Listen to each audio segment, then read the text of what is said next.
It seems from your expressions that you still have more things you wish to ask. Ask away. I will tell you the truth as I know it. Yeah, about that. Risley said Furina has already left. What's that all about? Ah, Lady Furina. The people are only aware that her death sentence has not been carried out. She abdicated the post of Hydro Archon and left affairs related to that title to me, before leaving the Opera House. I related Focalor's words to her faithfully and completely. After hearing them, she seemed neither saddened nor comforted. She simply said that she was tired and needed to rest. Having said that, she then packed her things and moved out of the Opera House, not unlike how an ordinary person might. But she's still got a place to stay, right? You need not worry. I will make arrangements to ensure that she will not want for food, clothing, board, or travel. In truth, I am somewhat happy for her. The wear and tear on her spirit will, of course, take time to heal. But now that she no longer has to play the role of Focalor the Hydro Archon, she can finally lay down her burdens and lead a normal life. What about you then? What are your plans now that you've regained your full powers as the Hydro Dragon?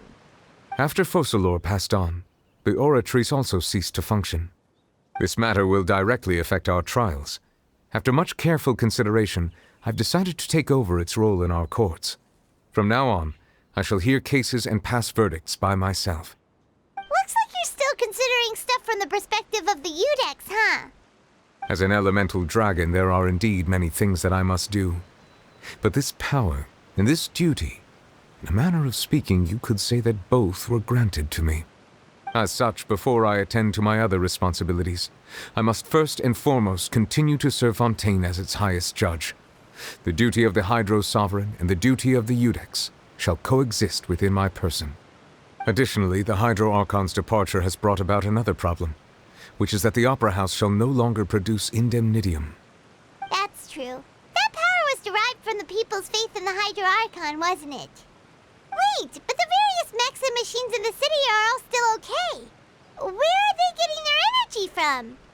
As I am now, I have full command over New Musia, and it can serve as a complete substitute.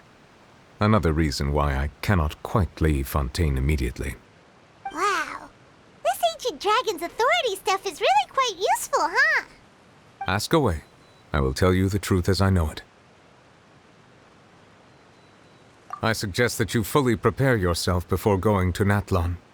In the meantime, Fontaine's doors will always be open to you.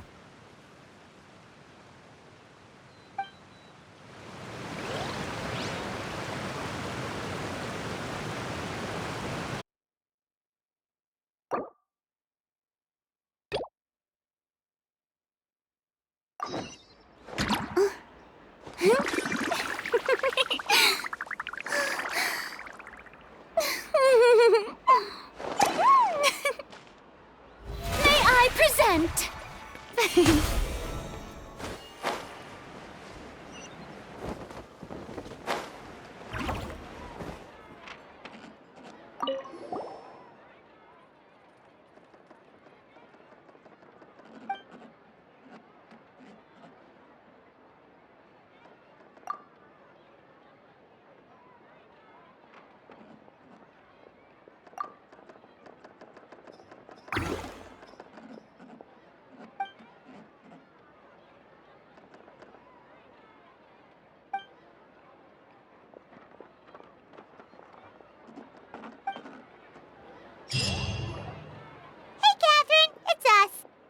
Commissions? Specifically one with a huge more attack, perhaps?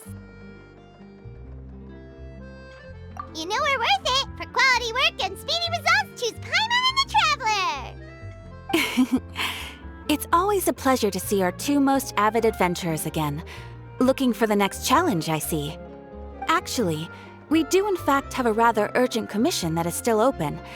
Having read the details, however, I don't believe you'd consider it to be lucrative. Don't worry about that. We were just kidding. So what's the situation? To put it simply, the requester is looking for a temporary replacement actress for their musical.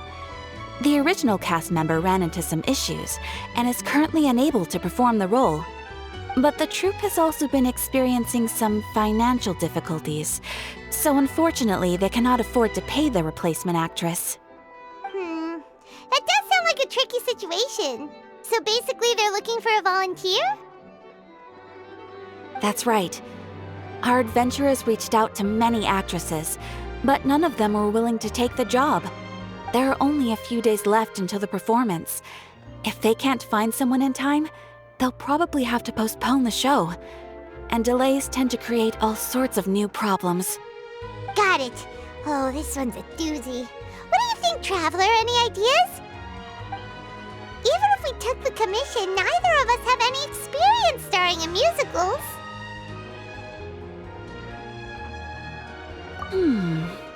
If you're interested in helping, why not start by having a chat with the requester? He's right over there. Maybe you can't fill the role yourselves, but you might be able to help him figure out another solution. Maybe there's something he hasn't thought of. Oh, it's that guy, huh? No wonder, he looks like he just ate a sour lemon. Paimon approves! Let's go! Hello there! Are you the guy looking for a new actress? Wait, I know you two! Are you really willing to act in my musical? Wow, sounds like we're pretty famous in Fontaine already. But to answer your question, neither of us have any experience in musicals. But we heard that you're in a bit of a bind, so we figured we could at least try to help you think of a solution. Ah, I see. It's okay. I knew that asking for a volunteer was a long shot. If we can't find someone to step in, we'll have no choice but to cancel the show. It would be such a shame.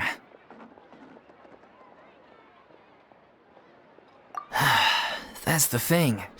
We're not some high-profile theater troupe, just a group of amateur enthusiasts. All our sets and props are very crude. We're grateful enough just to get an audience, never mind ticket fees. If we had a way to make this profitable, things might have turned out differently. But now, it looks inevitable that we'll disband. Disband? You're splitting up the troupe? Oh, I guess the lady at the Adventurers Guild didn't tell you? Yeah, this is supposed to be our final show together as a troupe. One last show. And after that, we go our separate ways. So we were really hoping to end on a high note. Nobody wants things to just fizzle out. Not after all the time and effort we've invested into it.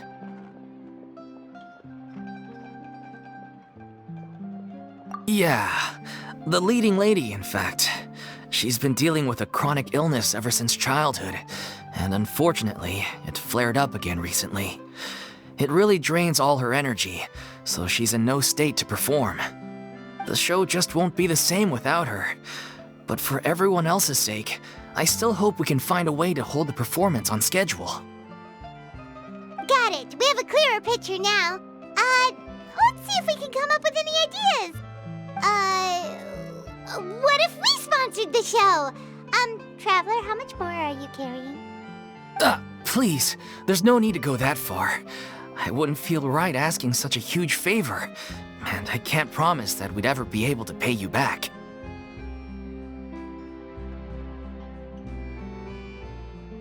Good point. If the actress just goes through the motions for the Mora, that's not exactly rescuing the show. We should find someone who will put on the best performance possible. Oh, wait! What about... you know who?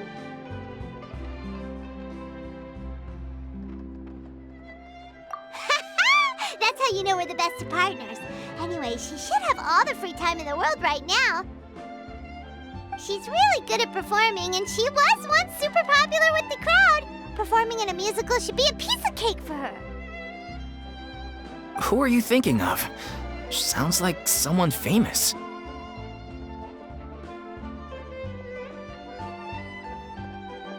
Her! You're... That was a joke, right? Nope. Paimon doesn't actually know if she's performed on stage before, but Paimon's pretty confident that she'd be really good at it.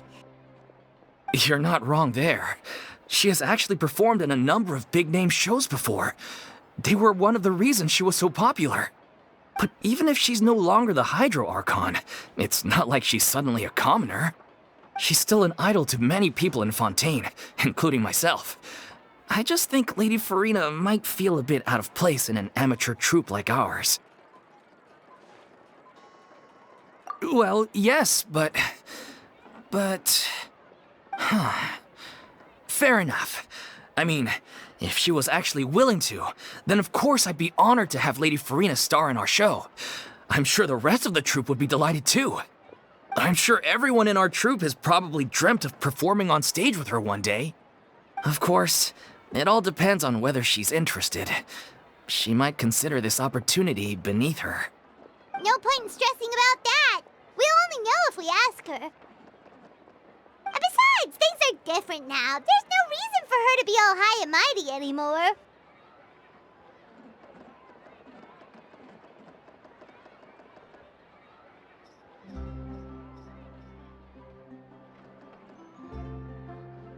Thank you for your help.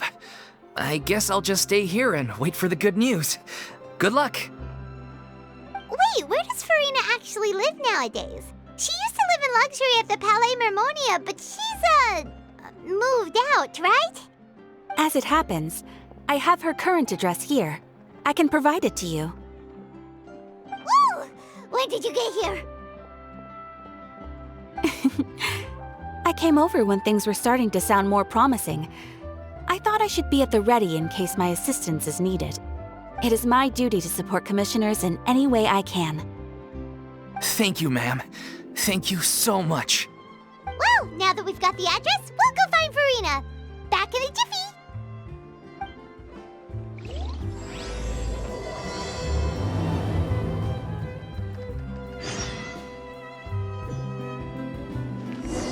I can't believe they're seriously asking Lady Furina. Seems a little over the top. Try not to worry. May I pour you a glass of water?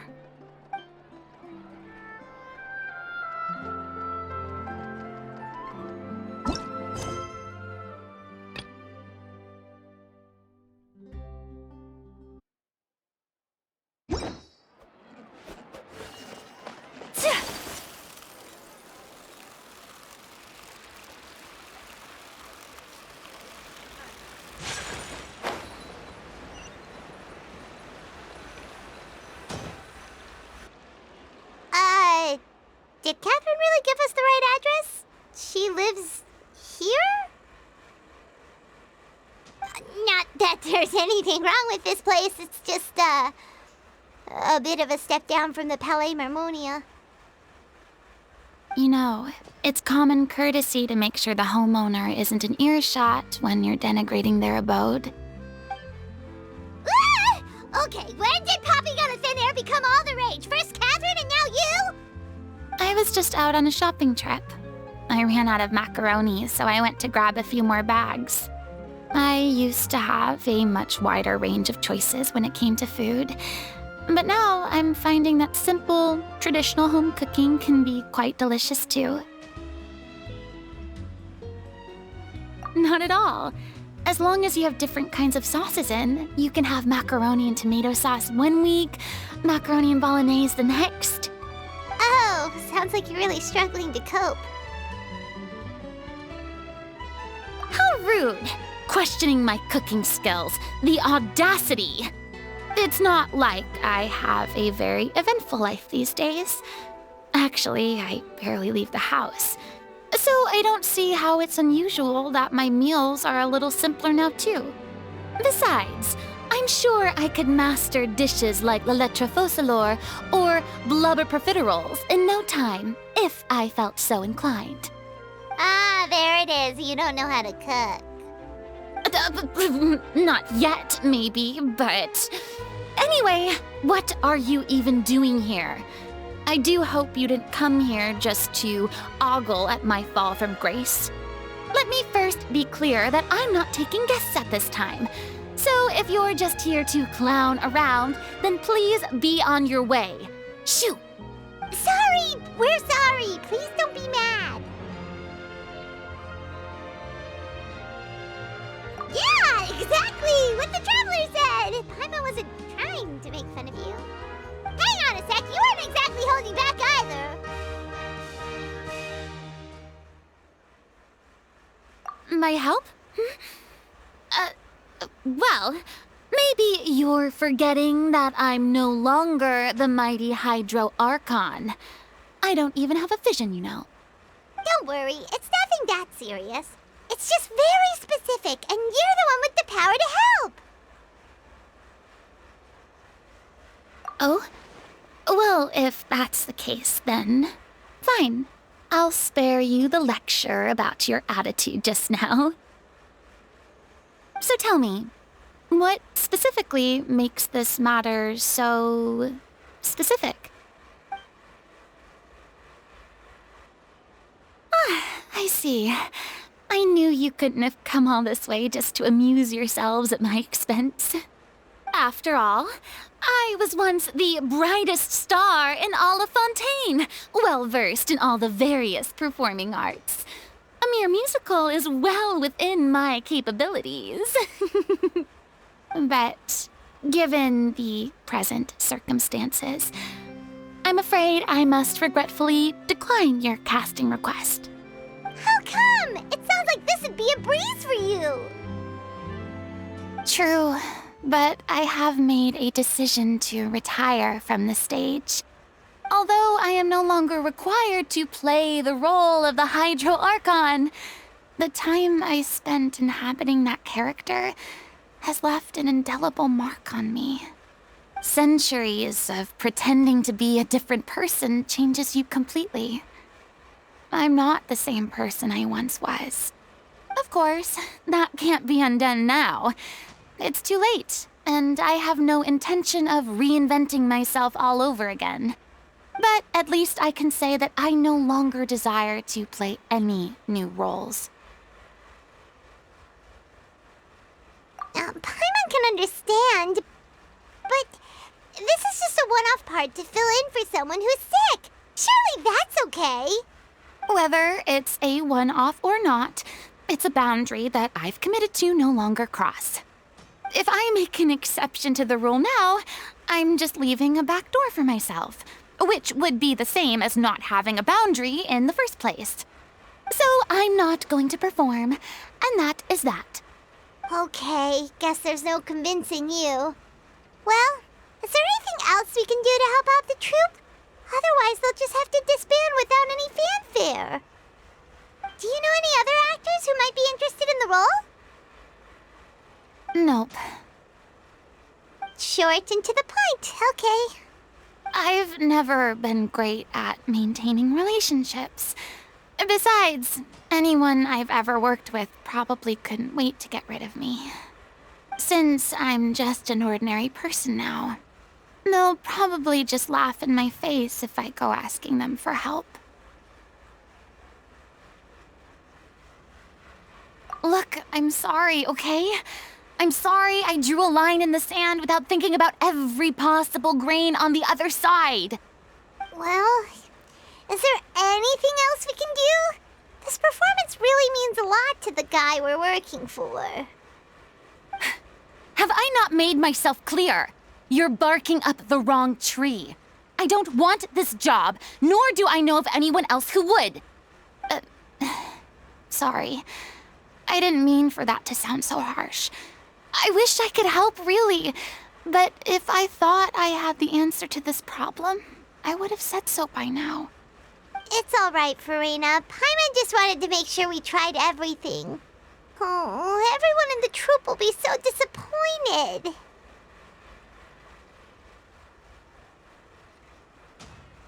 Yeah, I guess that's all we can do now. All right, then. We'll see you around, Furina. Toodaloo to you, too. I'm going home to take a rest now.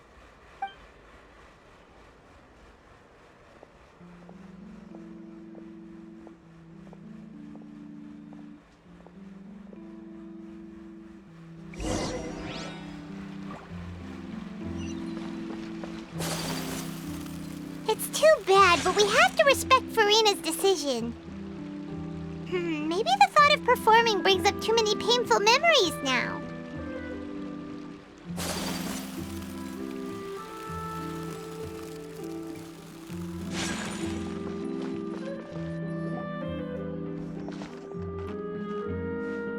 Huh? What's going on? Are they arguing?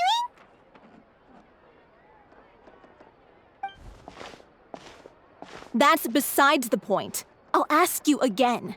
Why did you start looking for a replacement without my consent? When did I tell you I'm going to take a step back? You didn't need to say it. We've known each other for how long now? We know the signs. But you never tell us about your illness, even when it's clearly flaring up. And that gives you the right to make a decision on my behalf? Shortly after you left, the troupe's lead actress came to the Adventurers Guild. She believes that she's healthy enough to perform. Excuse me, but can you both take a moment to discuss something else for now? The adventurer assigned to your commission has returned. Sorry, I was just dealing with a little misunderstanding. So, how did your conversation with Furina go? Sadly, it's a no from her. We tried to persuade her, but she wasn't having it. She doesn't want to play the role for personal reasons. I see. Well, circumstances have changed a little, so maybe that's not such bad news after all. You see, our leading lady has just informed me that she's well enough to make it to the show after all. Staging the musical with the full original cast was always the dream, of course. Oh, right! Sounds like everything worked itself out then. Yeah, she'd be livid. We'd get the scolding of a lifetime. Jeez, is Lady Furina really so harsh with people? Only joking, calm down. So, guess we can consider this case closed now, huh? Despite the fact that we failed to complete the commission, we were still racking our brains for ideas on the way back here.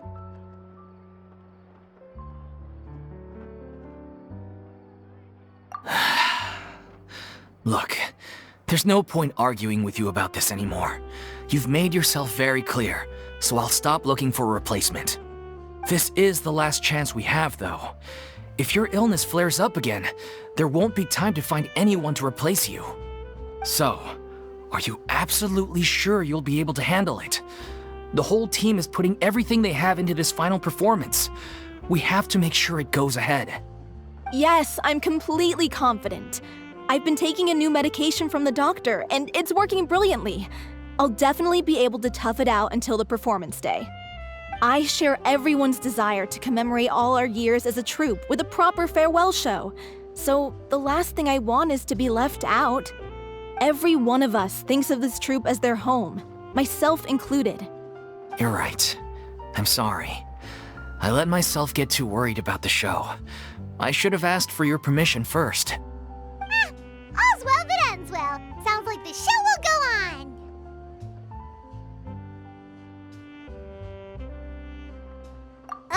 Sure.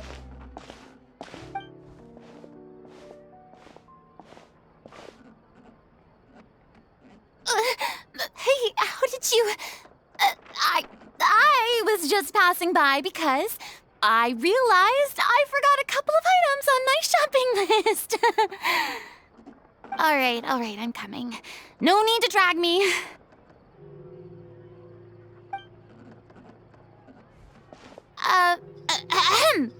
Hello, one and all. I couldn't help but overhear your conversation just now. Furina? Didn't you say you were gonna take a rest at home? What are you doing here? I was just ever so slightly concerned about the situation you mentioned. Yes, a teensy bit concerned, that's all. When you came to talk with me earlier, I jumped right to explaining my position and said some strongly worded things. And all before I even had a full grasp of the situation. Anyway, I just feel a bit bad about how it went down.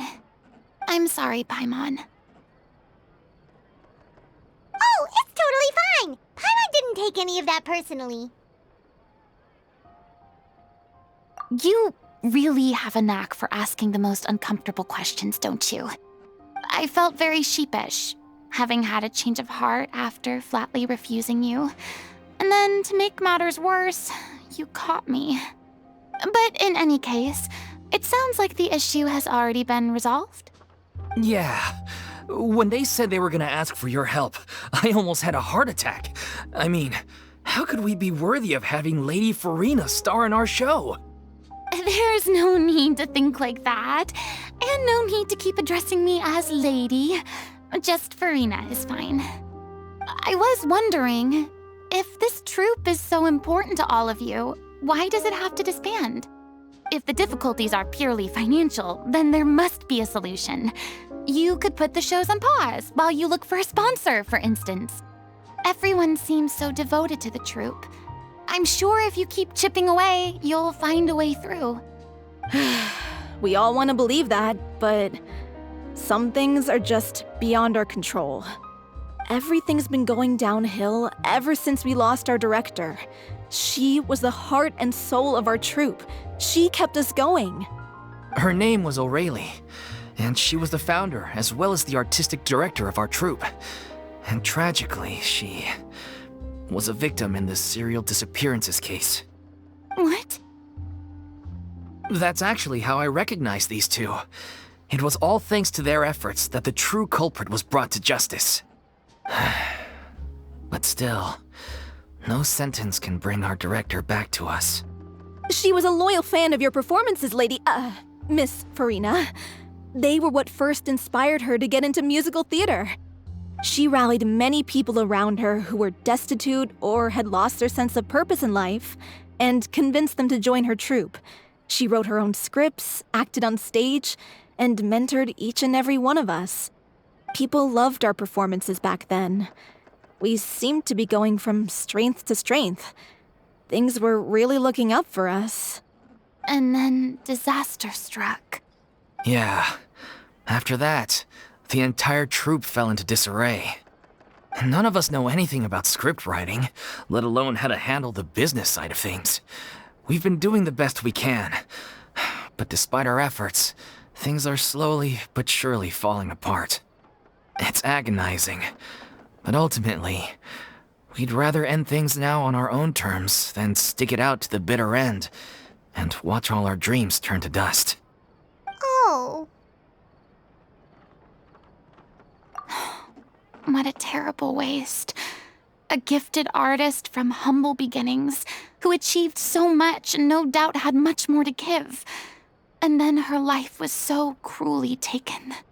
I suppose it's fair to say then that this final show, besides being your farewell to the stage, is also your final gift for her?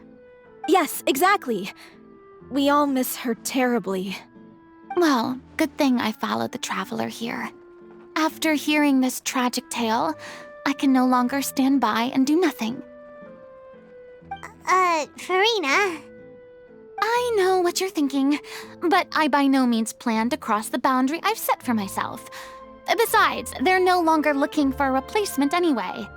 I can, however, provide some artistic guidance from the vantage point of a highly experienced audience member. But only if you feel this is something that would help, of course. Oh, most definitely. We'll take any guidance that you can give. We unfortunately don't have any budget for a consultant, though. Will that be a problem?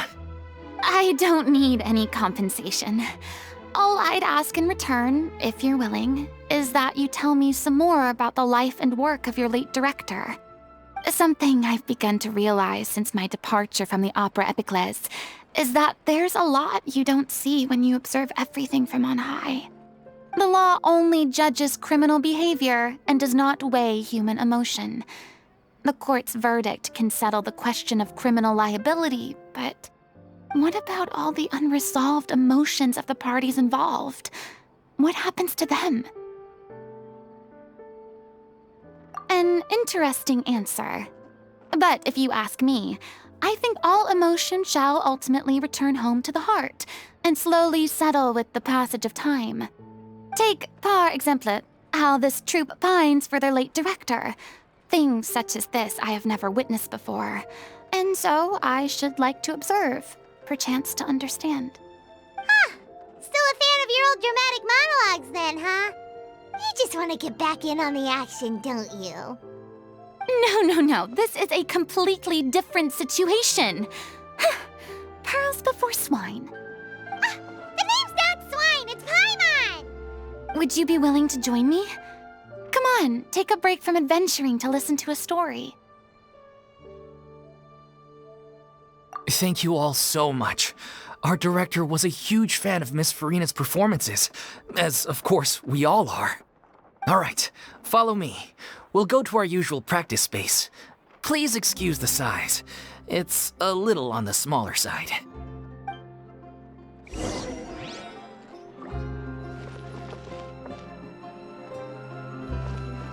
Ad Astra Abyssosk. Welcome to the Adventurers Guild.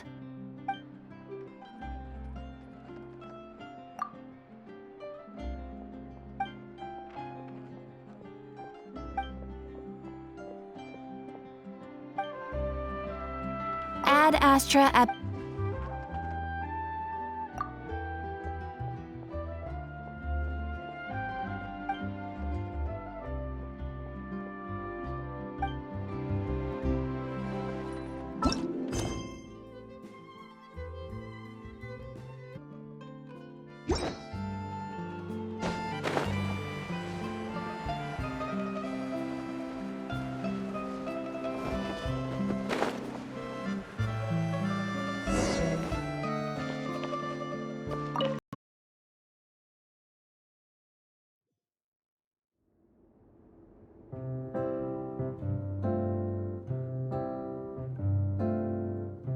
Huh? Lady Furina? What's Lady Furina doing here? Hello all. Allow me to explain. As of today, Miss Furina will be supporting our production of The Little Oceanid in the role of artistic consultant. These two over here are the ones that made it possible. They kindly reached out to Miss Furina on our behalf. I'm sure they need no introduction. You bet! That was the trial of the century! You helped bring our director's murderer to justice. We can't thank you enough. Oh, please don't mention it. We're just here to join in on the fun. So, you were saying The Little Oceanid? Yeah, that's the name of our final show. It's an unfinished script left behind by our director. One of our greatest regrets is that she never got to complete it. So, if we can bring it to the stage and make it a successful show, we can all take some solace in that. Wait, but if it's not finished, then... Yeah, we've been battling issues on every front trying to realize this dream. Anyway, let me give you a quick summary of what the story's all about. The protagonist of the story is a young Oceanid who transforms herself into human form, despite the protests of her family. She longed to live just like any other human, and sure enough, she found friendship and even love. Everything seemed perfect. But one day, her true identity was exposed, and her world came crashing down around her. So far, so good. A classic tale. What happened after that? That's one of the issues we've been trying to deal with. Unfortunately, this was as far as the director got with her script. We need a proper ending so we can bring this musical to the stage. But people have different opinions on which direction to take it in. We still haven't decided between a happy ending or a true-to-life tragedy. By true to life, you mean the director's sudden disappearance? Yeah, like they say, truth is stranger than fiction. But then there's the question of whether we really want to use the stage to pass our raw pain onto the audience. Exactly. A lot of the time, people come to watch a show just hoping for some light entertainment. We have to consider their emotional stake in this, not just our own. And one last thing. We're still waiting on confirmation from two of our main actors. The first is Paulo, who plays the protagonist's lover. He's locked himself away to focus on writing an ending for the script. But the deadline's passed, and we still haven't heard from him. The other is Villemont, who plays the main antagonist. He took the director's death pretty hard. Hasn't set foot in the city since. He did write to us, promising that he'll be there for the final performance, but we haven't seen or heard from him since. So we're not really sure what to make of that. Although, now that we have Miss Furina helping us, maybe we should take the opportunity to get everyone back together. What opportunity? What do you mean? Maybe you're unaware, but your name has always been like a rallying cry for us. Our director was constantly singing your praises. All of us look up to you as a role model. Oh, stop! You're making me all flustered. Although, not in a bad way. I suspect the reason they're dragging their feet is that they have their doubts about whether the show will really go ahead, considering all the issues you've been facing. But one by one, all the obstacles are being removed. Now is the time to rally the troops. Makes sense. Okay, priority number 1, let's check in with Paulo and see where he's at with the ending. He went back to Poisson a few days ago, said that staying in a friend's home might help him to relax and escape the feeling of isolation. I thought the last thing his friend would want right now would be to take visitors, given that Poisson was flooded not too long ago. But I guess it's the opposite. A friend in need and all that. Yeah, maybe he could use some company. Poisson.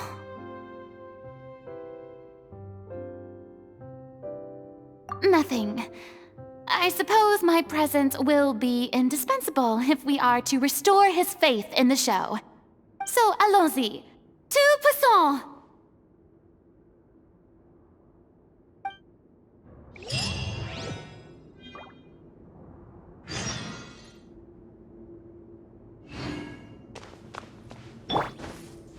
Pressure's on now. We gotta make sure we're fully prepared.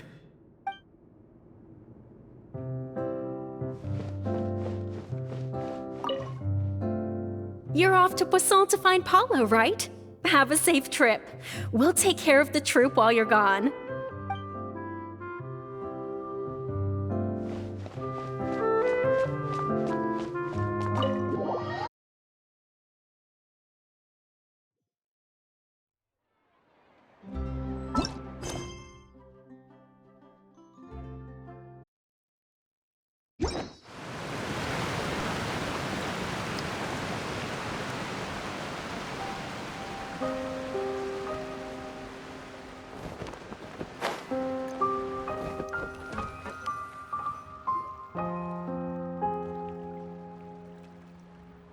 If I remember correctly, this is where he's staying. Who is it? It's me. Is the script ready? You came all the way here for that? All right. Forget that for now. Just come on out. We've got some great news. Nice try. Look, just give me some time, okay? I'm just wrapping up this last part of the script. I'll be out once I'm done. Okay then. Looking forward to your masterpiece. So, as expected, he's missed the deadline. The ending is one of the most important parts of the show. Even once he's done, it isn't final until we've all had the chance to read through and make sure we agree on it. Someone told me they'd just seen you in Poisson. I assumed it was a case of mistaken identity, but sure enough, here you are. And Furina, too. I was wondering if we might run into her. So, you're here for Paulo? Looks like he could be a while, so feel free to take a stroll around town in the meantime. I've made all the arrangements already. Oh, it's okay. We can just wait here. Thank you for being so considerate, Miss Navia. That sounds wonderful. We'll take that stroll. Get over here, you! How oblivious are you? How are things in Poisson now? Any better? Things are on the mend, but it's a slow process. Some people may never recover from the trauma they experienced. I'm sorry to hear that. I wish there was something I could do. Please, must our conversations take such a depressing turn every time we meet? We all have painful memories, but we don't have to let them cloud everything we do.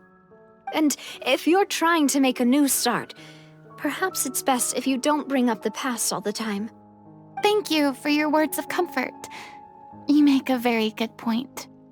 But for now, at least, I think I should stay with the way I'm feeling for a while longer.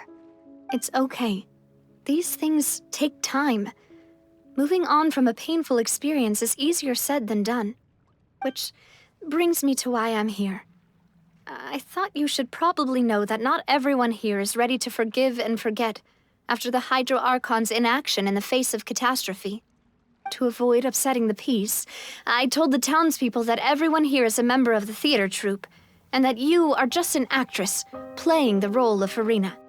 It's not a perfect solution, but hopefully it means you won't have to lie low while you're here. That's so thoughtful of you, Navia. Well, what do you expect? I am the courageous and considerate president of Spina di Rosula, after all, like my father before me. Anyway, that was all. Look after her now.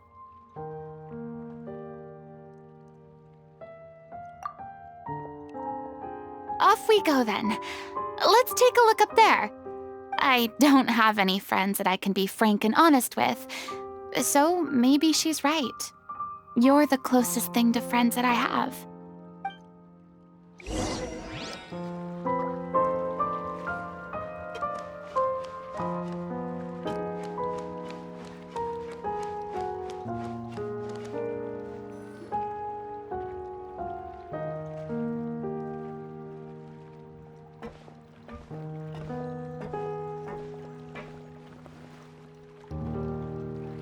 I'm so grateful that Miss Navia was so understanding.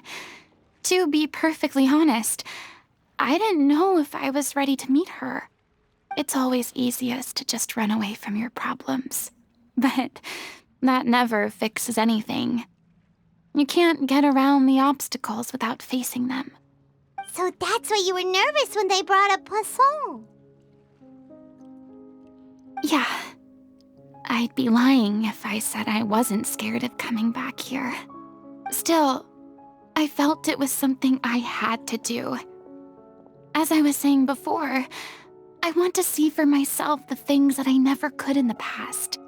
I'd be overjoyed if the people here could find it in their hearts to forgive me. But they're more likely to unleash a tirade of vitriol against me, which, of course, I completely understand and accept.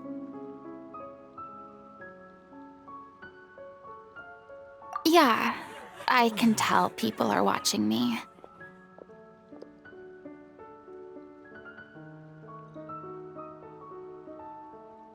I'm sure some people here see the idea of someone coming to Poisson dressed as the Hydro Archon as extremely disrespectful. I used to be terrified of the gaze of other people, especially when they had suspicion or resentment in their eyes. I guess I wasn't quite ready for this after all. I'm not surprised you're making yourself go through all of this. I can't let myself see only the things I want to see. How would that make me any different from before? Look! There seems to be a crowd gathering over there.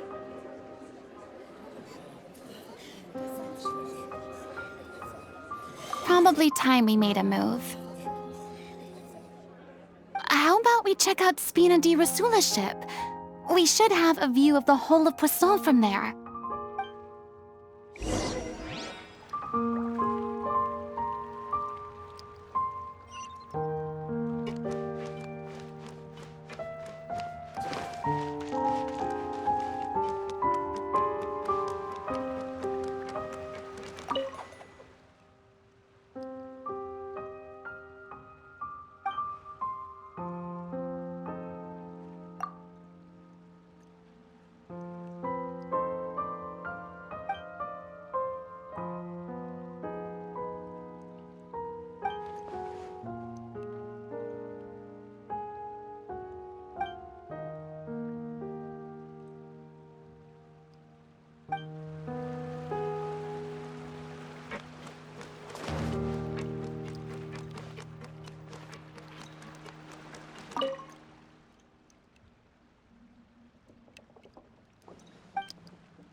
I'm sorry.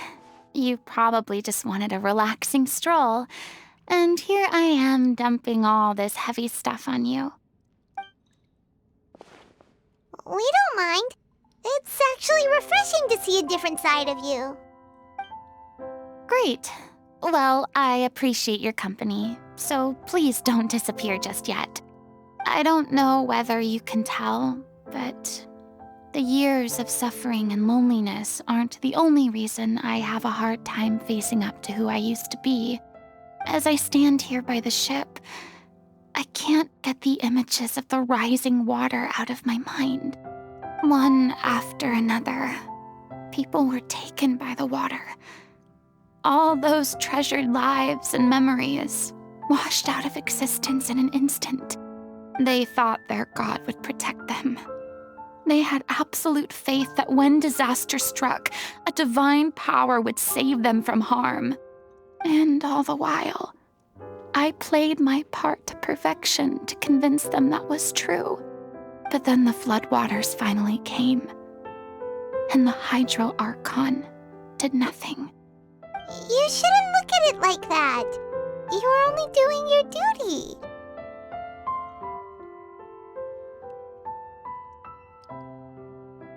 I've had to go through so many moments like that for the sake of protecting the truth.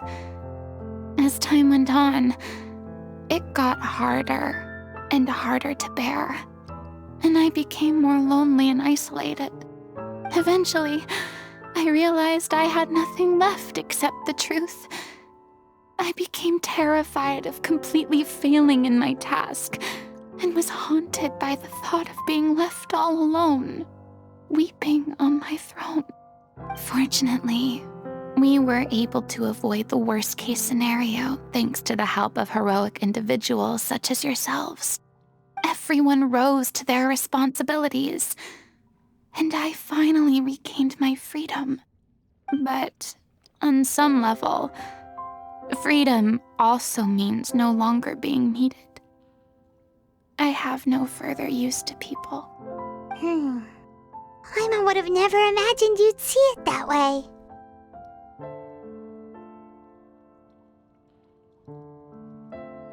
A reward? I guess so. Back then, I didn't even dare to dream about having someone to confide in. I was scared of someone recognizing me for who I truly was, and exposing the secret I swore to protect. Believe in the Furina you see on stage. She is the one you can trust. I had to keep all my feelings, all my curiosity about life to myself. No one could be allowed to know. That's what I really meant when I said I'm no good at maintaining relationships. So that's where you were coming from. Paimon totally thought you were just a bit of a diva at heart. Could you please get off my case? I don't know what's gotten into you today. I'm making an effort here. You could at least try to do the same.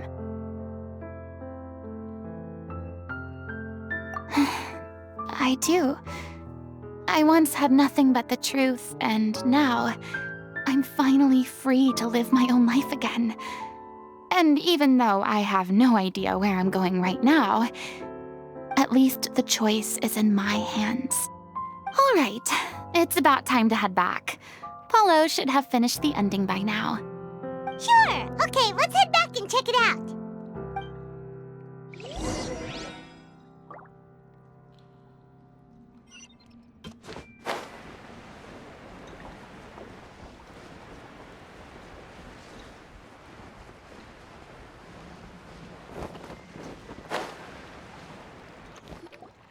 Didn't you say you needed to watch what you eat?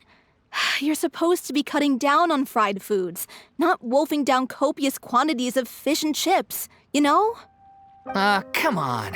It's not every day we get to dine at Spina di Rosula's expense.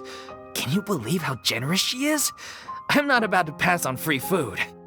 Anyway, my character doesn't need to be slim and good-looking. That's your job.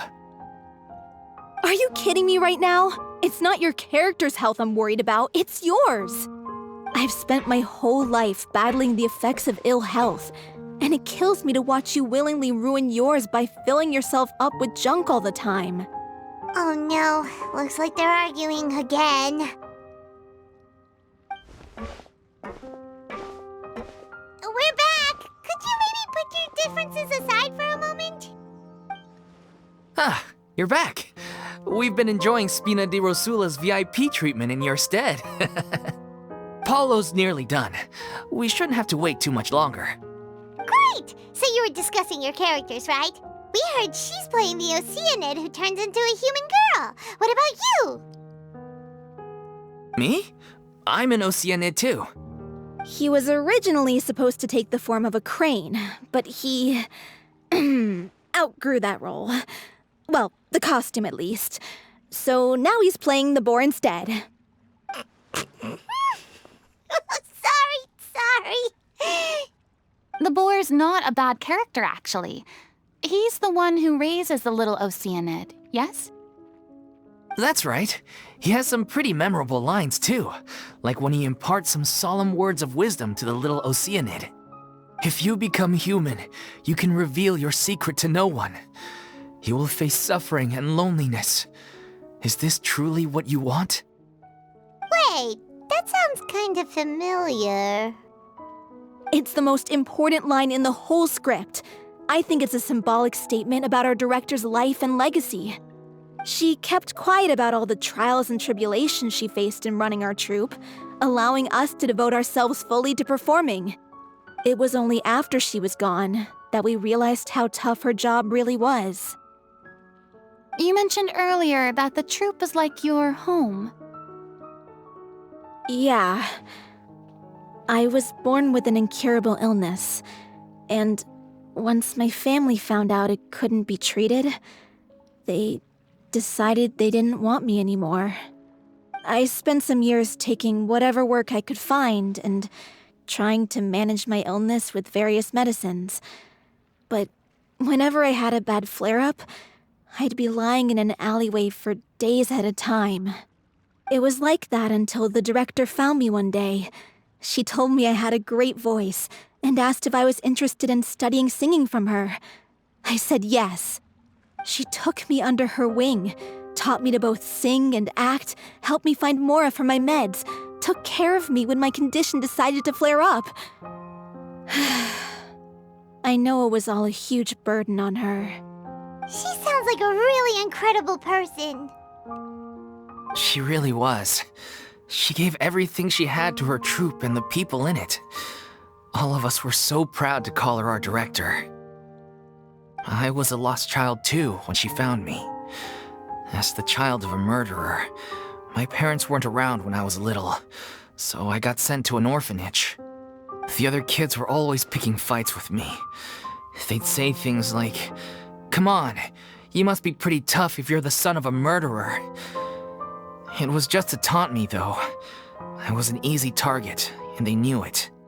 One day, I got beaten up so bad that I just couldn't take it anymore, so I ran away. I lost all faith in humanity by that point. Thought the whole world was out to get me. Let me guess. Fortunately, the next person you ran into was the director. Yeah. For the first time in my life, I was somewhere I felt safe. And I promised myself I'd stay here until the day the group parted ways.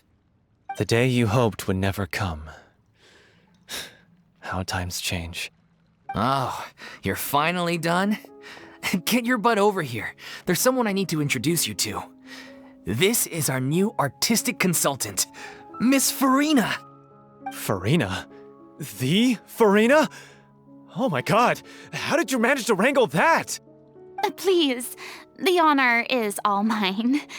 I was profoundly moved to hear about your troupe and your wonderful director. I just wanted to do something to help. Same here. Even so, this is just... Oh, wow. I'm sorry. I'll try to calm down. Now, where was I? Ah, yes, the script, of course.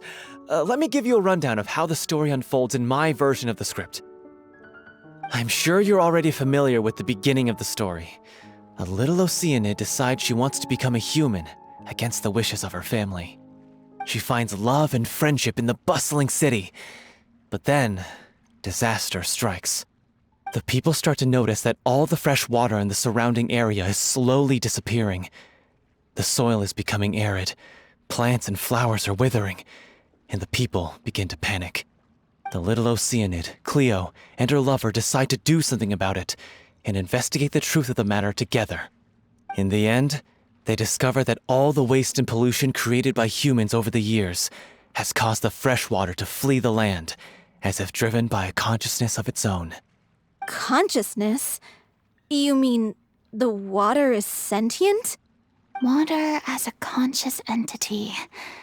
There's actually quite a few stories that explore this theme. Since the little Oceanid is a water spirit, she immediately understands how the water is feeling. She then tells her lover about her true identity, as well as the truth behind the crisis. Her lover accepts her for who she is, and works with her to find a way to bring the water back. However, unbeknownst to them, there were some people eavesdropping when she revealed her secret. The little Oceanid is accused of being directly responsible for driving the water away, and faces the greatest dilemma of her life. And then? In the end, she makes the brave decision to sacrifice herself to save her lover, and the rest of humanity. Huh? But didn't they all treat Cleo like a villain? Why would she want to save them after that? Well, she mainly wanted to save her lover, plus everyone who'd stood up for her. Through her love for her human partner, she was able to find an even greater love, one that extended to all of humanity. Surely the biggest strength of Cleo's character. There's actually something else that bothers me. You know the protagonist is supposed to represent the director, right? And she never had the chance to become a hero in our world. If we're serious about dedicating this show to her memory, we should make the ending as true to life as possible. What about if the little Oceanid is hounded to death by people who hate her, her lover makes sure her secret never gets out, and humanity continues down the path to extinction? That sounds like too cruel of an ending to me, and perhaps a little irresponsible to present to the audience. That ending would be a perfect mirror to Director Aureli's death, both arbitrary and meaningless. On the day when she went missing, Director Aureli had instructed us all, somewhat out of the blue, to leave the court of Fontaine and wait for her outside the city. We waited and waited at the rendezvous point, but she never came. By the time we returned to the city, she disappeared without a trace. We looked for her. The Gardamex looked for her, but she was nowhere to be found. Increasingly, all the signs seemed to point to her being the latest victim in the serial disappearances case.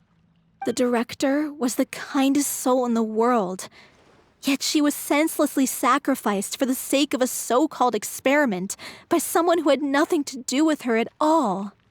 But doesn't the way she suddenly told you to leave the city suggest that maybe she had some sense of what was about to happen? It almost seems as if she was moving you to safety. I've been trying to follow up on that ever since, but all my efforts so far have turned up nothing. Villemont might know something, but he won't open up to me. Villemont? The one who's playing the role of the villain? Yeah. He's been overwhelmed by grief. I think the director's death hit him hardest of all. Grief? Guilt, more like. Also, I have a hard time imagining that anyone took it harder than me. Because, well, speaking of the play being true to life, I was deeply, madly in love with Aureli. What? You kept that one quiet. It's time to be upfront with you all. No more keeping secrets from each other. We'll never be able to agree on the ending if we can't be honest about how we feel.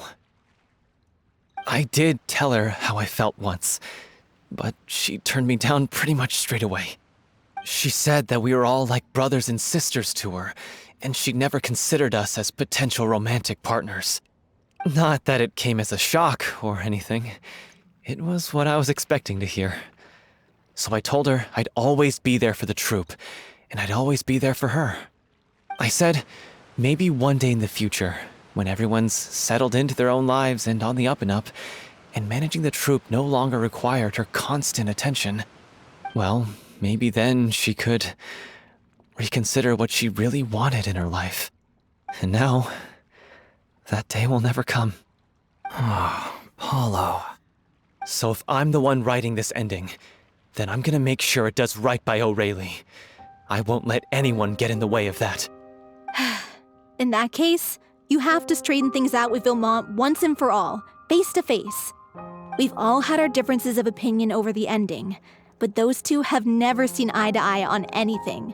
One of them has to compromise if we're ever going to reach a final decision.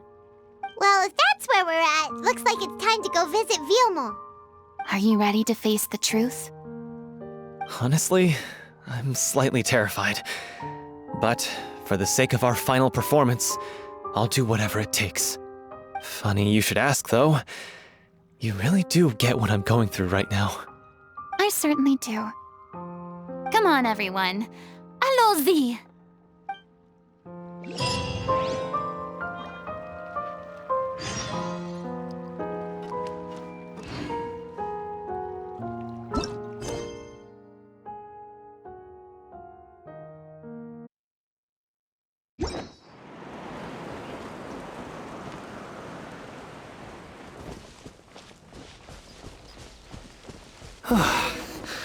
This is tough going. Delphi, are you sure you can manage in your condition? I could ask you the same question. Try to keep up.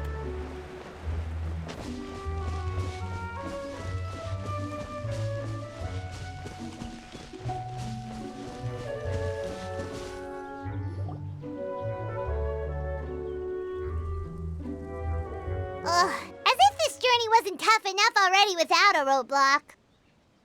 Don't worry. We should all be fine with the traveler here. We don't need to take a detour. Wait, why are you all looking at me? You're not seriously expecting me to fight, are you? We're just curious, that's all. I don't think anyone's ever seen Furina in a fight before. Yeah, but don't you remember why? The Hydro Archon willingly gave up all her power so it could be converted into indemnitium. Miss Furina said so herself. Precisely! And I'm not even the Hydro Archon anymore, so all my power is gone anyway. As much as it pains me, unfortunately, I should just stay put. I'm more like a damsel in distress more than anything. That sounded so smug. Ugh, secondhand embarrassment is unbearable. Hey, lay off, all right? My bluff is hanging from a thread here. I'm sorry. I got carried away.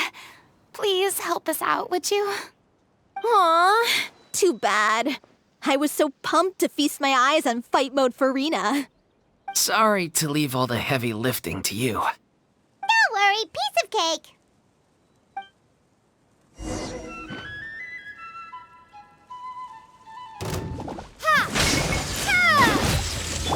Think you can get away? Let's play! Everyone hold hands. Right here, right now. A sight to behold. Right here. Hey, Time for takeoff. Brace yourselves. take this. Everyone hold hands. Sharing my knowledge. Emerge. Right now. Right here. Yahoo! Think you can get away? Bravo! Good show! You certainly live up to your reputation. Yeah, thank you. Anyway, the path is cleared now, so onwards and upwards. Let's play.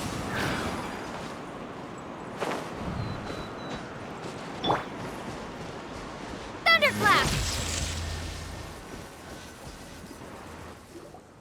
Vilma, are you there? Huh? Oh, it's you guys. Wait, what's Lady Furina doing here? I can explain. We've been rounding up the whole troop. We now have everyone except you. So, you think knowing the truth about the director's disappearance will help you write an ending to the script that pleases everyone? I care just as much as everyone else about making the little Oceanid a success. That's why I wanted to wait until after the show.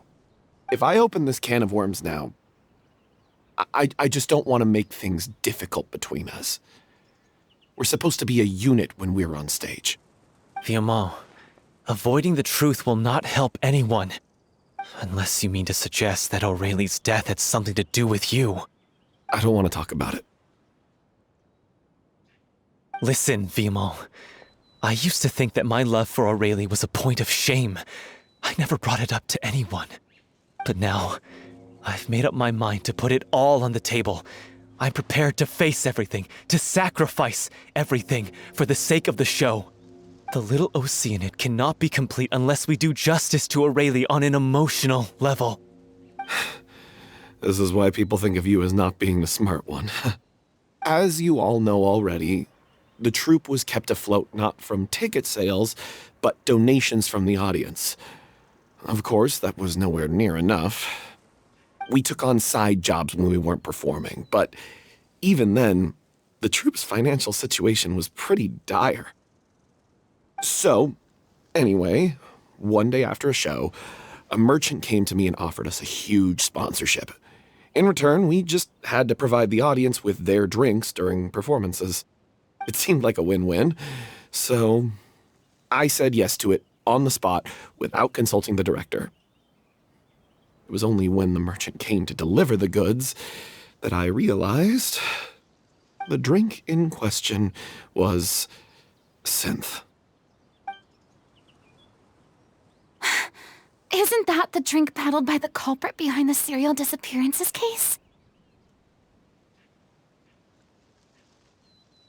I freaked out when I saw the boxes, and I told the director everything right away. She was completely shocked as well. But she didn't reprimand me for making the decision without consulting her. Instead, she contacted the merchant and stated that the troupe could not agree to this collaboration. The merchant was furious, berated us for going back on our word, and threatened to sue us for damages. The amount was astronomical. There was no way we'd be able to pay. And then? I was going to sort it on my own, but the director stopped me. She said that this was an issue for the whole troupe, and it wasn't my fault. But things only got worse from there. The synth merchant just wouldn't let up, and then suddenly the director told us all to leave the city one day. I knew then that things must have reached a boiling point. I admit this whole thing was my mistake. I didn't dare to tell any of you the truth back then, and after the director disappeared, I was even more afraid to say anything. Yeah, I got Aurelie killed. There, I said it. Happy now? Hey, don't say that. You traitor! You knew Aurelie was in danger. Why in God's name didn't you tell us? What do you mean, you were afraid? This was a life and death situation. We could have saved her! How could you be so stupid? Please, try not to get too worked up. Yeah, listen to him. You need to stay calm. Stay calm? How can I stay calm? This guy got Aurelie murdered! She was the love of my life! And he has the gall to try and high-road us, claiming that he kept his mouth shut for the sake of the show! How about taking some responsibility for what he's done? All I can say is I'm sorry. Truly. I wanted to apologize to everyone in the troupe, but that won't bring back the director. What good is my apology now? I'm just a coward who made an awful, terrible mistake that I can never take back. Beat me up if you want. Kill me if you prefer. It's what I deserve. End my life. So I can meet the director and apologize to her in person. Get out of my sight! Go! Get lost! I don't ever want to see your face again! That's enough! You've screamed and shouted at each other for long enough. Now pipe down, both of you! Can you stop conflating the show on stage with your real-life relationships in the troupe? You keep saying that you want to use this final performance to pay tribute to your director and celebrate her life. How can you do that if you're just using it as an excuse to vent your own emotions? You're right. I'm sorry. On stage, the lead role is the focal point of the audience's attention. And you're all used to seeing the director as the heart of the troupe. But in her own life, her greatest desire wasn't to be the center of attention. I can tell how much she loved you all, and how much she loved the troupe. What she wanted was to build a warm home for all of her brothers and sisters, to shield you all from the storms that rage in the world outside. That's how you should remember her, and that's what you should be celebrating. I understand why you're trying to make her the hero of the story, but isn't she your hero already? After everything she did for you?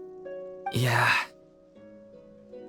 So think hard about what that means. And then think again about what you hope to achieve by arguing with each other. If you really hate each other and can't reconcile your differences, then you could just call it quits now. Why bother with the final performance if the group is already fractured? But you can't bring yourself to do that, can you? You care too much about Director O'Reilly and the home she built you all to let go. What are you laughing at? I don't see what's so funny. Sorry, I didn't mean it that way. It's just that, for a moment there, it felt like our director was back with us again. If she'd seen Paulo and Vilmont at each other's throats like that, she would have scolded them exactly like you did, in that same stern voice. Really? But she sounded like such a gentle person. Of course she was. Even her harshest lectures came from a place of kindness, and it showed. She really was a truly outstanding person. What you said, it really puts everything into perspective. I'm truly sorry. I really meant for this to be a genuine apology, but I ended up making it all about me and my self-pity. It's all right.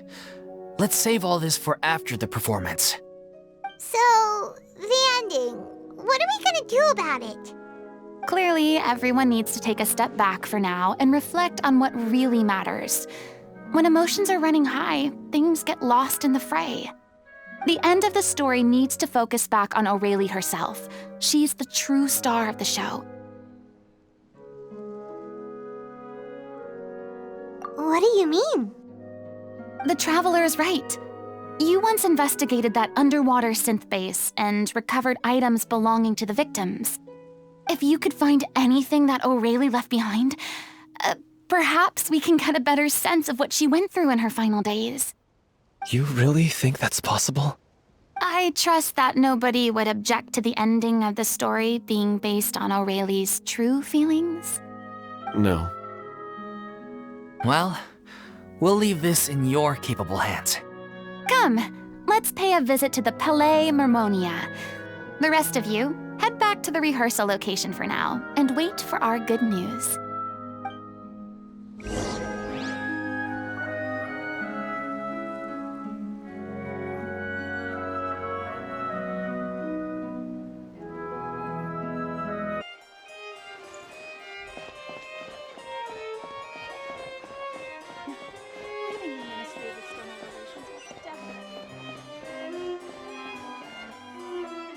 You want to review some recovered items connected to victims of the serial disappearances case?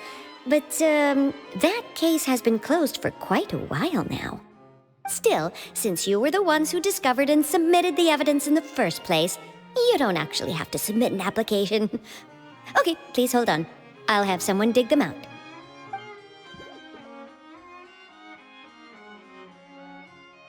So, this is all O'Reilly left behind. Just whatever she was carrying on her person and this tattered old notebook. Hey! It's full of script lines! And sketches too! Looks like they show where the different props should be placed on stage. Let me take a look. Maybe there's something in here from after she was kidnapped. Aha! I found something. To whoever discovers this diary. Let's see. Looks like she kept a detailed record of her captor's actions. She even mentions the truth behind the experiments on dissolving young women. If we'd had the chance to examine this notebook carefully back then, it would have been a conclusive piece of evidence proving Vacher's guilt. Vacher took so many lives. It's still so unthinkable how many victims he had. I guess O'Reilly must have written all of this down in the hope that her records would one day be of use to investigators. Wait, it cuts off.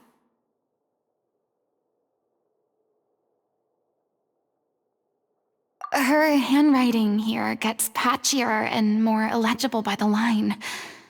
She probably didn't have much strength left. Her final words are... I'll let you read them for yourselves.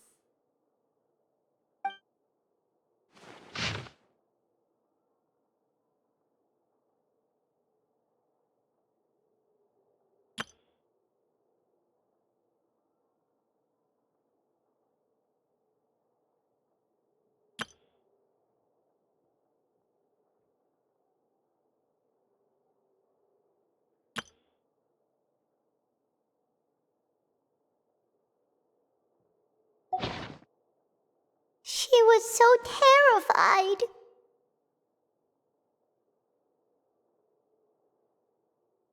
She may have been a mighty hero in the eyes of her troop, but at the end of the day, she was only human. I can't bear to think how painful and lonely her final days must have been. Wait. This part on the last page sounds strangely familiar.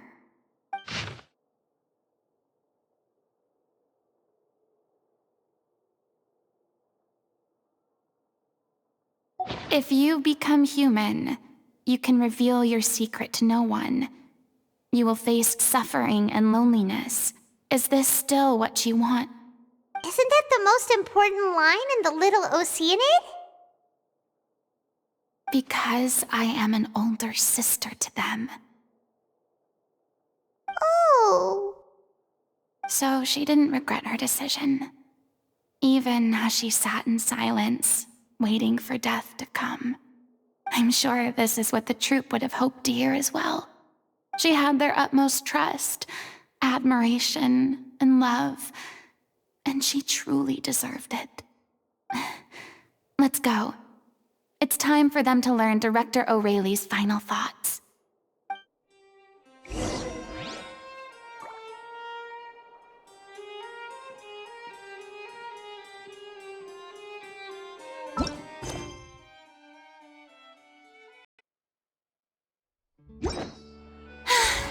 Being too popular can be such a hassle. Who knew the people would adore me so much?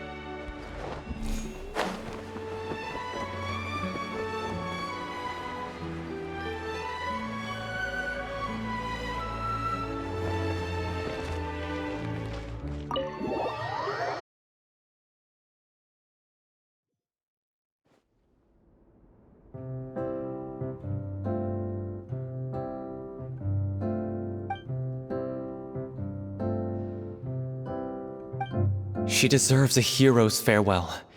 If that's the only way to convey to the audience the courage and selflessness that she showed in the face of death, then it's a meaningful way to end the story. Even in the last moments of her life, she was still leaving a trail for others to follow. She did her best to protect as many people as possible, even if it meant sacrificing herself. We know what choice our little Oceanid would have made now. I don't think any more discussion is necessary. Well, Vilmont, if we put the past aside for now, do you think you can bring yourself to go ahead with the show?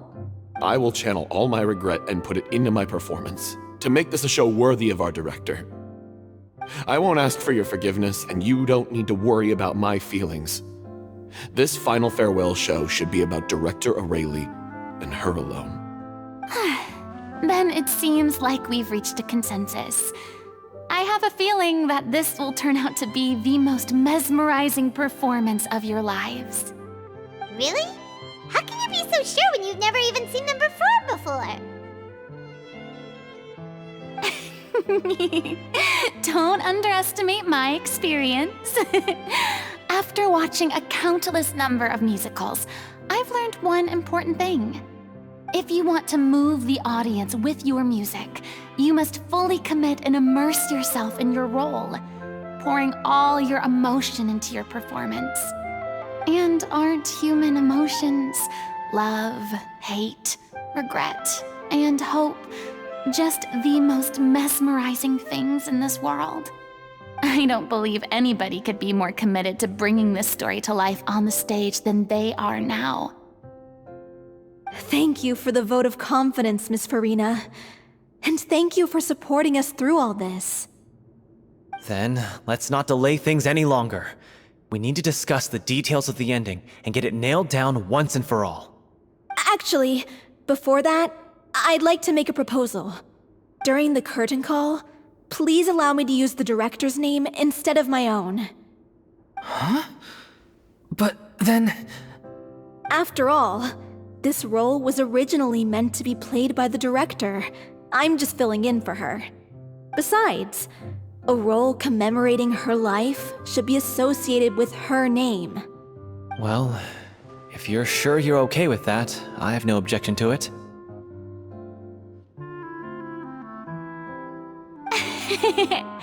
Now we're talking like a serious acting troupe. All right, I'll leave you to fine-tune your musical while I go and procure a stage. Procure a stage? Oh, it's okay. Our usual place doesn't need a reservation. That place? Oh, don't be silly. For an extraordinary show, we need an extraordinary stage. By which I, of course, mean the Opera Epiclese. Whoa, wait, what? No. That's never going to work. It's far too fancy for the likes of us. What are you afraid of? Surely you don't think that Aurelie's story is unworthy of the grandest stage in Fontaine. No, that's not what I meant. It is supposed to be your grand finale, right?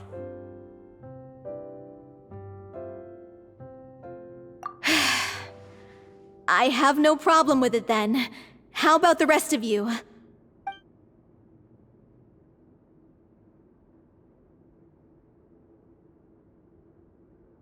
I'll take your silence as a yes. Thank you for giving us this opportunity. It really is a dream come true. Well, then don't disappoint me. If you mess this up, it'll reflect poorly on me too. Come on, we'll need to get the go-ahead from Nervilette. I know just where to find him.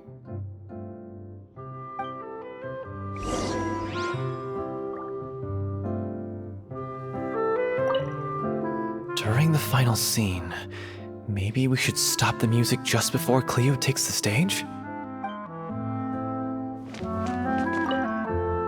First Miss Furina, now the Opera Epiclese? If only the director was still with us. Hey, come on. There's no point in dwelling on that now. We have a lot of work to do. Yeah, you're right. Now's not the time to get all melancholy.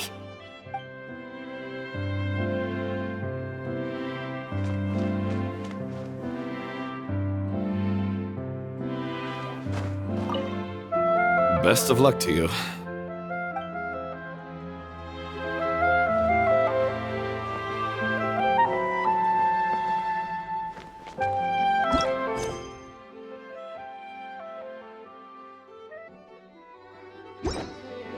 Something on your mind again? Let's work through it together. Two heads are better than one.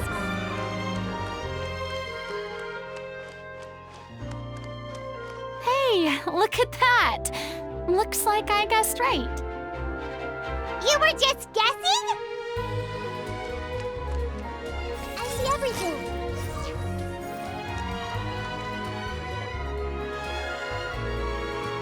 I knew you'd be here. I'm here merely for a short break. It has been a while, Miss Furina. And you too, traveler in Paimon. What might I assist you with today? I would like to book the Opera Epiclese for an event. You see... I understand. The process for booking the Opera Epiclese is complex and can be somewhat cumbersome. But given that the request is coming from the three of you, I see no reason to make things unduly difficult. The story of the little Oceanid is most fascinating. I'm looking forward to seeing it performed on stage. I will say, however, that I am surprised to see your passion for the performing arts rekindled after all that has happened. Huh? What do you mean? Do I look excited? Yes, and this is the first time that I've seen you like this since your departure from deityhood. At first, I just felt bad about rejecting them, so I wanted to learn a little bit more about their situation. But one thing led to another, and... well, here we are. In the past, we sat in our high chairs in the court, giving our opinions on isolated cases, all while knowing very little about the human stories behind each and every one. Maybe it's because I finally become an ordinary person and gained my freedom, but I've developed a great sense of curiosity about their lives. I am truly delighted to see you find a new lease on life. Now that you've regained some confidence, have you had any thoughts regarding a return to the stage? Why would you suddenly ask a question like that? Well, if the Little Oceanid turns out to be a great success, it will no doubt become a classic. Many theater companies are certain to add it to their repertoire. The experiences and decisions of the protagonist Cleo are all modeled after your own. Naturally, this makes you eminently suited to playing the leading role. It would truly be a shame if you did not take this opportunity to allow audiences to enjoy your outstanding acting talents once more. Haven't I already made myself clear? I won't act or perform in any role ever again. No exceptions. Nor do I think it is any great shame. There is no lack of fine actors or inspirational stories, either on or off the stage. This experience is a case in point. I feel like I've learned a lot, and it has already been well worth the price of admission. I must admit, though, I'm a little envious. They're quite fortunate to be able to bid farewell to their past in such a magnificent manner. I see. Well, I'm glad to learn that you have found a role to play that you enjoy, be it on the stage or not. I sincerely hope the show will serve as the grandest of finales. I will have my staff book the date and mail the relevant paperwork to the troupe once the details are confirmed. Thanks, Nervalect. You are very welcome.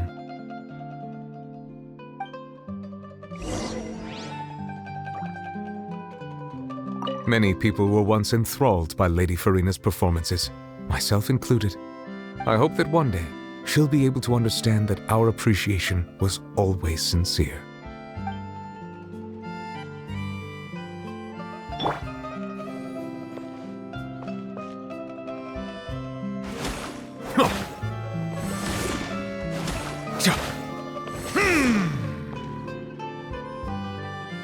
Bow your head.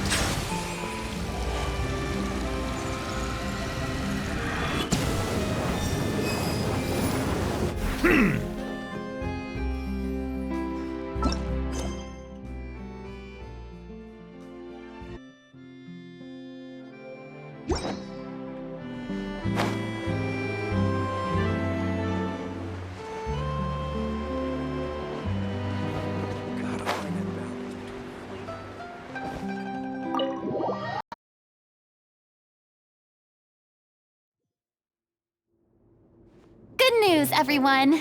It's done! The Opera Epiclese is booked. Thanks to my eloquent and impassioned speech, Monsieur Neuvillette was moved to provide us with a fitting stage for this special performance. We've had to fight every step of the way for this opportunity, but we now have all of the ingredients necessary to stage a truly spectacular performance. A touching story, a magnificent venue, and last but not least, a passionate and dedicated cast. Now, let's work together and make this show the best it can be. This is truly wonderful. The sooner we can finalize the ending, the more time we'll have to rehearse.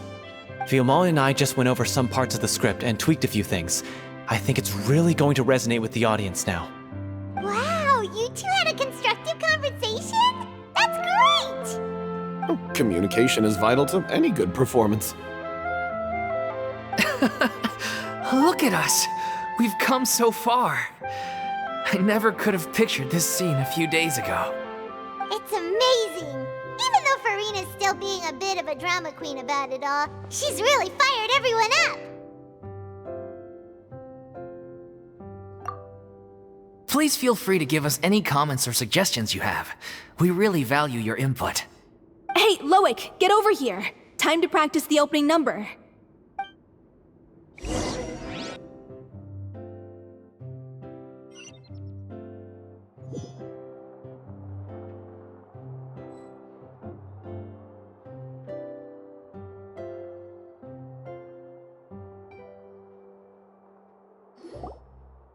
Cursed Cleo.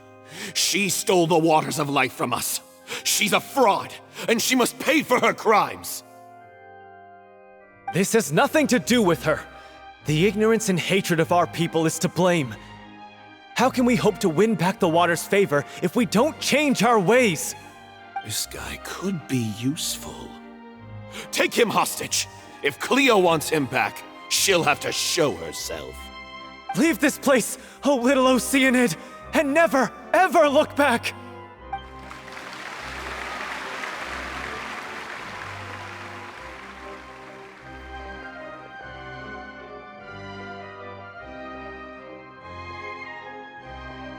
Everyone's really throwing themselves into their roles. I haven't seen such a fine performance in a long time. If only... What should we do? It's almost time for her to take the stage! Why does it have to be now? Hey, what's going on? You're due on stage any second now. Oh no, not again. But why? What about your new meds? Did they stop working? They've been getting less and less effective over time. I've had to keep increasing my dose. What? I thought they cure it. So they were only managing your symptoms? I figured whatever it took to get me through this final performance. How could you do this to yourself? And after that lecture you gave me about not looking after my health. I'm sorry. I've let everyone down. You... This is a conversation for another time. How can the show go on without its star performer? Miss Furina, I'd like to make a request of you. Say no more. If you're sick, you need to rest. I know what you're going to ask. Loic, your character has no more scenes, correct? Oh, yeah. I think my scenes are all done. Although, I do have one more line. But I guess another guy in the troupe with a similar voice register could take it. Why? Please take Delphi back to her place to rest. I'll sing the finale. From the sublime to the ridiculous. After all that, everything's come full circle. Thank you, Miss Furina. I'm so sorry to put you in this position after everything you said. Never mind. What's done is done. It's really my own fault for getting in too deep. No one likes regrets, myself included. Leave it to me. I've watched you rehearse so many times that I've learned Cleo's part by heart. I do not doubt your acting skills, but please allow me to ask just one more question. After all, this show is dedicated to the life and legacy of our director. What, in your opinion, is the reason Cleo shines so brightly? It's her pure heart. Despite all the pain and loneliness she had to endure, she never once stopped believing in the beauty in this world. Well said. I leave Director O'Reilly in your hands.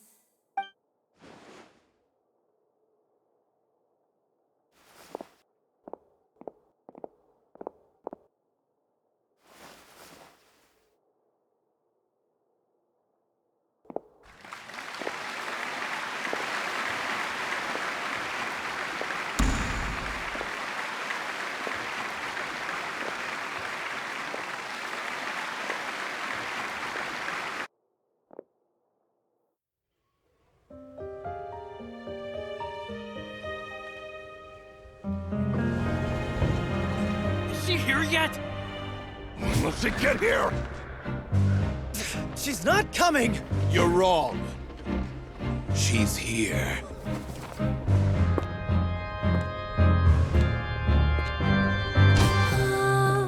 Si je pouvais vivre dans l'eau, le monde serait-il plus beau?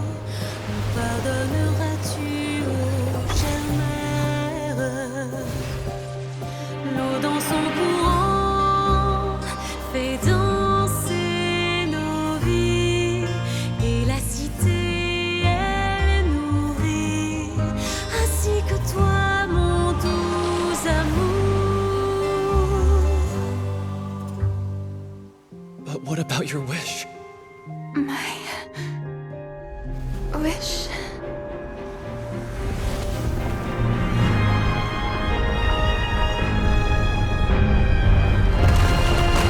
If you become human, you can reveal your secret to no one. You will face suffering and loneliness. Is this truly what you want? Le grand amour ne suffit pas, seul un adieu fleurira. C'est notre histoire de vie, douce et amère. Moi, je suis, serai toujours là, à voir le monde et sa beauté. Et ça ne changera jamais, jamais.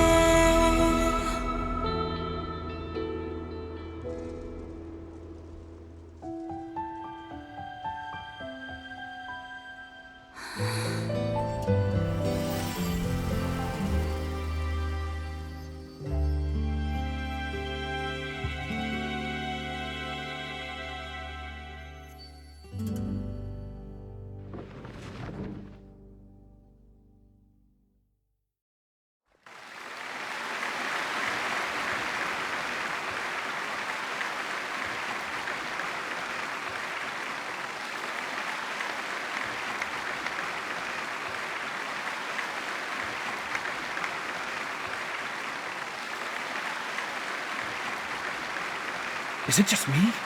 Or was that Lady Furina on the stage just now?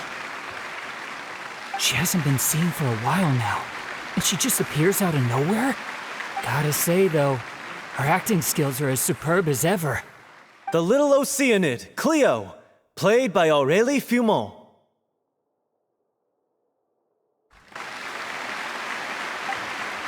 Wait, that's not her name. What's going on? I don't know, maybe it's just a doppelganger. I've spent a lot of time out of the spotlight, and they didn't use my name during the curtain call either. Hopefully, not too many people recognized me. It's too bad that I had to break the one clear rule I'd managed to make for myself, even if I had no choice. Still, I have to admit that, despite everything, It felt good to be back on the stage again. Finally, we would like to give a special thanks to our artistic consultant and event coordinator, Miss Furina. Hey, that's not what we agreed on!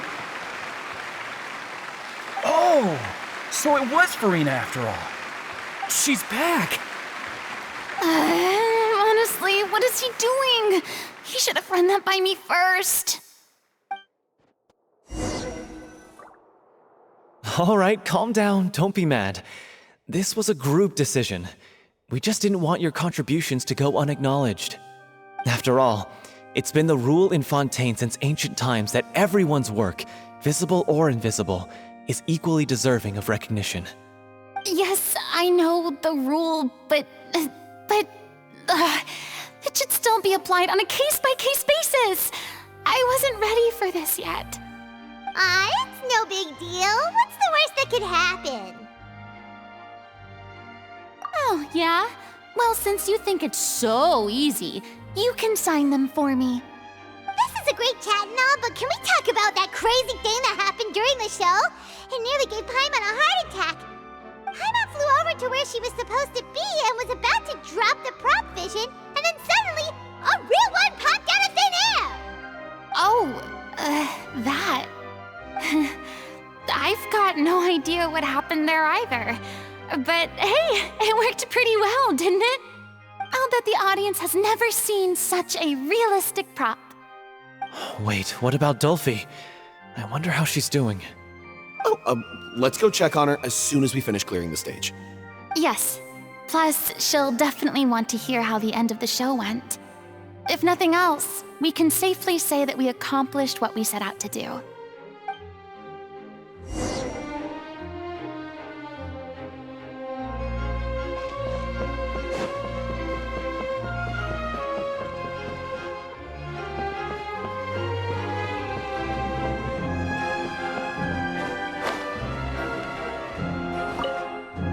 Did anyone see where Miss Furina went? Oh, I want to get her autograph, but I can't find her anywhere.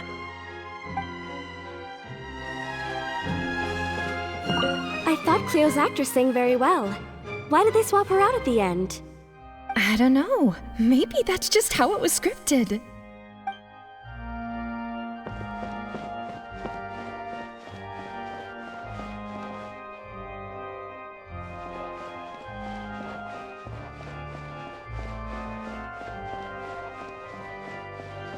I wasn't expecting such an incredible performance from an amateur troupe. They didn't seem out of place on the big stage at all. Yeah, their technique could use some polish, but the performance in general felt very believable. Hit all the right emotional notes. I think it'll stay with me for a while.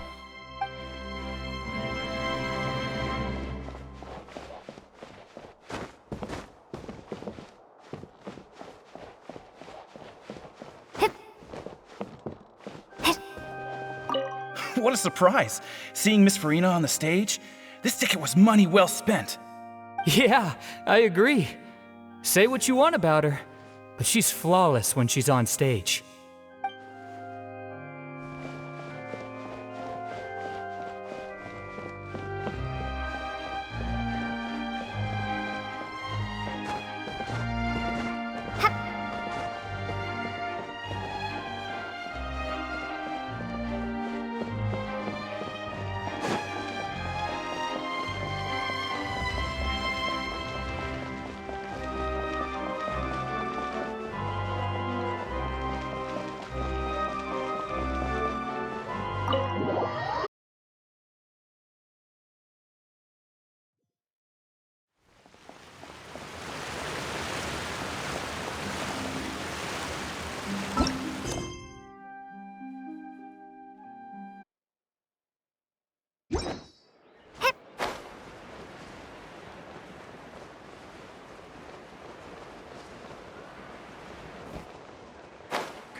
Ah, you're back.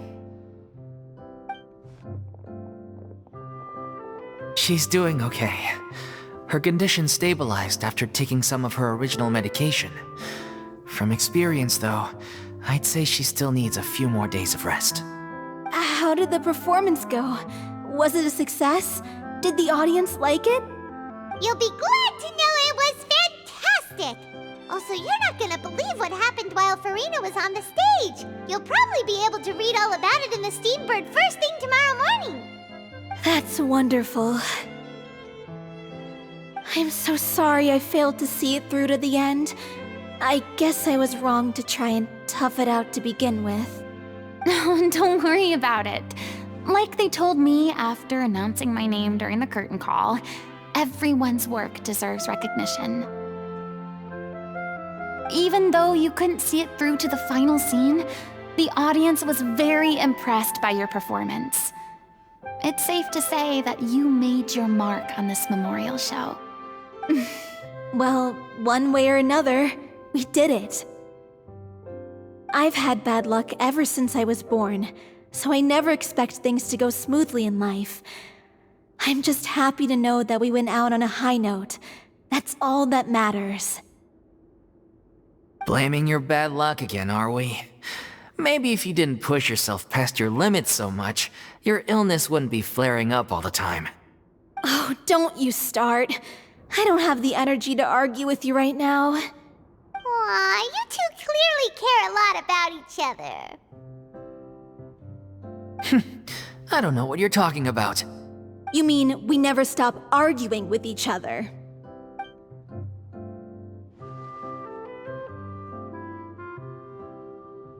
So, any plans for the next step? After the brilliant performance you put on, the reputation of your troupe is sure to spread through Fontaine like wildfire. You won't have to disband if you don't want to. You could capitalize on the rave reviews and license out the little Oceanid to the bigger theater troupes out there. That would do wonders for your financial situation. No, we should still disband. Yeah, it's what we all agreed to. After all that's happened, I should give you guys some space. But maybe our paths will cross again one day. Hey, don't just walk off!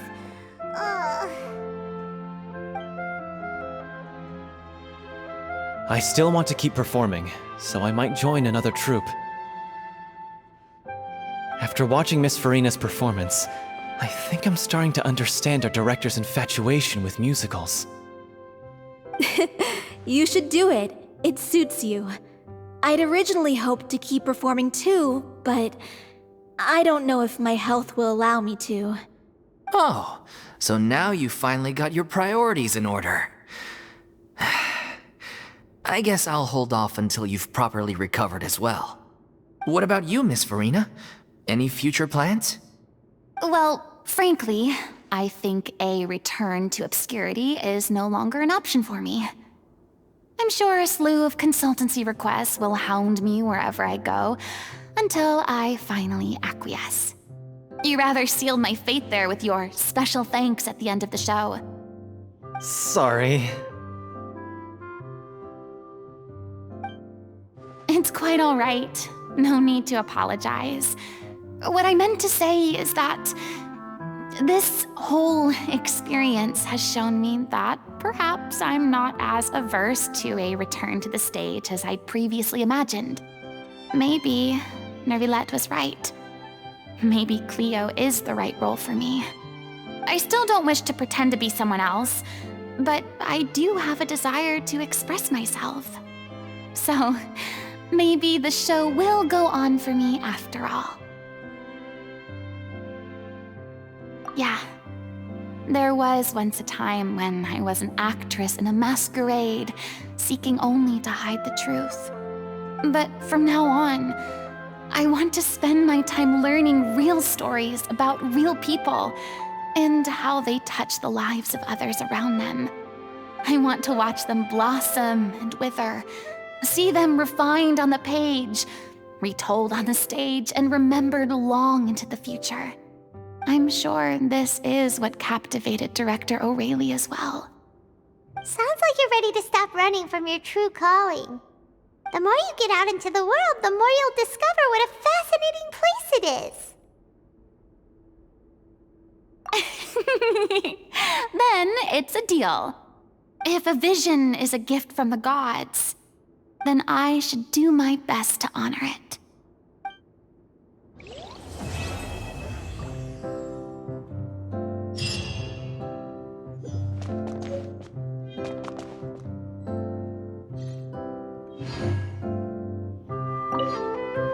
It's ironic to think that in my whole time as a god, I could only ever dream of receiving this kind of power. And now that the gods have given me their blessing, it actually feels more like I'm finally able to take my fate in my own hands. Is that how humans feel about it as well?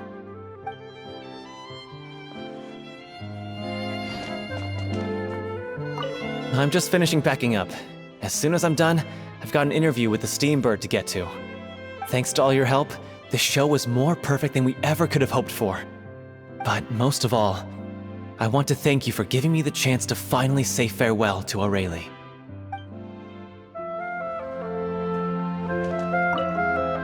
I mean, of course I have some regrets, but... There'll be plenty of opportunities in the future for us to tell the stories that we want on stage.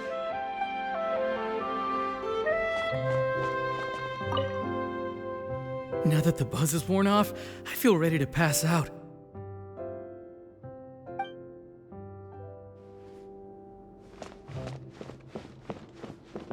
Thank you so much. I feel like I've rekindled the passion I had when I first joined the troupe. It might turn out to be too little, too late for me. But still, this has been the experience of a lifetime.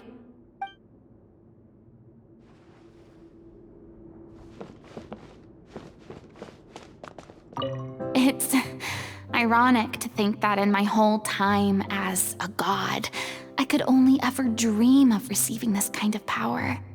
And now that the gods have given me their blessing, it actually feels more like I'm finally able to take my fate in my own hands. Is that how humans feel about it as well?